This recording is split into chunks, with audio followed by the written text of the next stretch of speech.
Hi guys, and welcome to another episode of Kabir Considers. In this video, I'm going to react to George Carlin on fat people. George Carlin, may he rest in peace, was a one-of-a-kind comedian. This guy, he was more of a philosopher, honestly. Like, it's almost like he would use comedy as a vehicle to deliver his messages, and they were always funny and on point. I wonder what he would have to say on today's society, honestly. He would have had a lot to say for sure, because things that he was describing back in the 80s and 90s are still relevant today, 20, 30 years on. It's pretty crazy. And this one, I'm sure is going to be a little bit maybe controversial, but I'm sure it's going to be funny, because honestly, every bit, every scene, every comedy routine of his that I've watched, I've found hilarious. So yeah, this should be fun. Let's do it. Okay. People are fucking dumb. You can say what you want about this country, and I love this place. I love the freedoms we used to have. I love that. Used to have.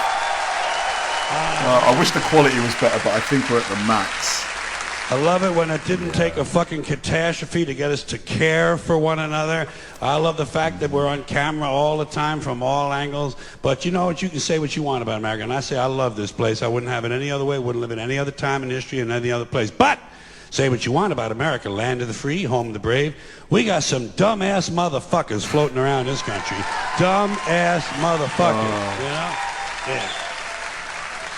Now, obviously, that doesn't include this audience. I understand that. You seem intelligent and perceptive, but the rest of them, holy jumping fucking shitballs. Dumber than a second coat of paint. And this ain't just ranting and raving. This ain't just blowing off steam. I got a little evidence to support my claim. It just seems to me that only a really low IQ population could have taken this beautiful continent, this magnificent American landscape that we inherited. Well, actually, we stole it from the Mexicans and the Indians, but hey, it was nice when we stole it. It looked pretty good. It was pristine. Paradise. Have you seen it lately? Have you taken a good look at it lately? It's fucking embarrassing. Only a nation of unenlightened half-wits could have taken this beautiful place and turned it into what it is today. A shopping mall. A big fucking shopping mall. You know that? God. Guys, do you agree? That's all you got. Americans. That's all you've got here, folks. Mile after mile of mall after mall. Many, many malls. Major malls and mini malls. They put the mini malls in between the major malls. And in between the mini malls, they put the mini marts. And in between the mini marts, you got the car lots, gas stations, muffler shops, laundromats, cheap hotels, fast food joints, strip clubs, and dirty bookstores. America the Beautiful. One big transcontinental commercial cesspool. And how do the people feel about all this? How do the people feel about living in a coast-to-coast shopping mall? Well, they think it's just fucking dandy.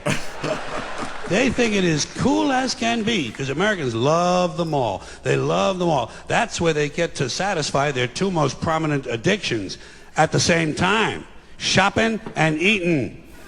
Millions of semi-conscious Americans, day after day, shuffling through the malls, shopping and eating, especially eating. Americans love to eat. They are fatally attracted to the slow death of fast food. Hot dogs, corn dogs, triple bacon cheeseburgers, deep fried butter dipped in pork fat and cheese whiz, mayonnaise soaked barbecued mozzarella patty melts. How does he remember anything, all this? anything. If you were selling sauteed raccoons' assholes on a stick, Americans would buy them and eat them. Oh my God. Especially if you dipped them in butter and put a little salsa on them. This country is big time, pig time. Forget the bald eagle. You know what the national emblem of this country ought to be? A big bowl of macaroni and cheese. A big bowl, because everything in this country is king size. King size, extra large, and super jumbo. Especially the fucking people. Oh my God. Have you seen some of the people in this country? Have you taken a good look at some of these big fat motherfuckers walking around? Big fat motherfuckers. Savage. Oh my God. Huge piles of redundant protoplasm lumbering through the malls like a fleet of interstate buses. Oh my The people God. in this country are immense, massive bellies, monstrous thighs, and big fat fucking asses. And if you stand there for a minute and you look at one of them, you begin to wonder, How does this woman take a shit? How does she shit? And even more frightening, how does she wipe her ass? Can she even locate her asshole? Oh, she must require assistance.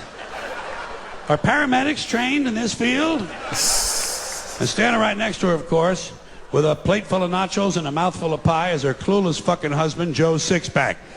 With his monstrous swollen beer belly hanging dangerously out over his belt buckle. This guy ain't seen his dick since the Nixon administration. And if you stand there and you look at the two of them, you begin to wonder to yourself, do these people fuck? Is this man actually capable of fucking this woman? It doesn't seem structurally possible. Oh my God. That these two people could achieve penetration. Maybe they're in that Cirque du Soleil or something. Cirque du Soleil. Telling you, the people in this country are every one of them is 50 pounds overweight. They are gargantuan. And in the summertime, God help us. In the summertime, they all want to wear short pants. Jesus, Lord, protector of all that is good and holy, deliver me from fat people in short pants. They all got short pants, big bellies, fat thighs, and dumb kids. Short pants, big bellies, fat thighs, and dumb kids. Every one of them's got two dumb-ass kids with them. And the whole family is wearing T-shirts, and every one of them's got the same T-shirt. I'm with stupid. Apparently in this country, the stupids are an extended family. The and besides wearing them T-shirts, everyone in the family's got on a backpack. They got a backpack strapped to their back so they can carry around lots of stupid shit. And the reason they got to carry their stupid shit strapped to their backs is because their hands must remain free at all times to hold food. And to get that food up to the mouth where it gets shoveled in with all the rest of the disgusting shit they ate that day. Oh my God, George. Tell us how you really feel, George. Another reason for the backpacks is these people are going to buy even more stupid shit. They ain't got enough stupid shit at home. They just had a stupid shit sale. They're going to buy more. They're going to go out in the parking lot and stuff this stuff into the big, fat, ugly, oversized SUV that's got plenty of room in it. Plenty of room in it for stupid shit and lots of room left over for these big, fat, ugly motherfuckers to get them home. Oh, stopping, of course, God. for jelly roll and fried dough. These people are efficient, professional, compulsive consumers. They think of that as their national pride. It's their civic duty. Consumption. It's the new national pastime. Fuck civic baseball. Duty. It's consumption. The only true, lasting American value that's left. Buying things. Buying things. People spending money they don't have on things they don't need. Money they don't have on things they don't need.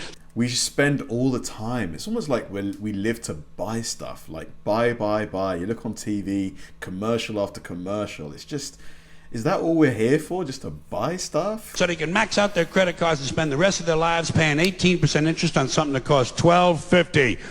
And they didn't like it when they got it home anyway. Not too bright, folks. Not too fucking bright. But if you talk to one of them about this, if you isolate one of them, you sit them down rationally, and you talk to them about the low IQs and the dumb behavior and the bad decisions, right away they start talking about education. That's the big answer to everything. Education. They say we need more money for education. We need more books, more teachers, more classrooms, more schools. We need more testing for the kids. You say to them, well, you know, we've tried all of that, and the kids still can't pass the test. They say, don't you worry about that. We're going to lower the passing grades.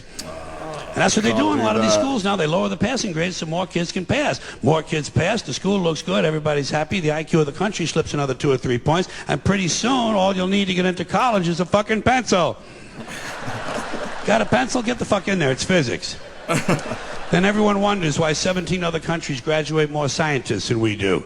Education. Politicians know that word. They use it on you. Politicians have traditionally hidden behind 3 things: the flag, the Bible, and children. No child left behind. No child left behind. Oh, really? Well, it wasn't long ago you were talking about giving kids a head start. Head start, left behind. Someone's losing fucking ground here. Oh, George. I mean, it's hard to argue against, anything he said there. And to be honest, a lot of it is applicable to, most countries these days. We live in a super consumerist society where, we're just being constantly bombarded with products to buy, most of which we don't need. It's just to keep this financial system going. And yeah, it's just, there's probably more to life. But I guess that's just not how things are. I wish he was still around. I think the closest thing we've got to Bill, I'm trying to think, is maybe, I mean to George, sorry, is maybe Bill Burr, but they're still quite different. Bill's nowhere near as sort of philosophic as George was. Let me know, guys, who do we have that's close to George? Let me know. Thanks for watching, guys, and I'll see you in the next one.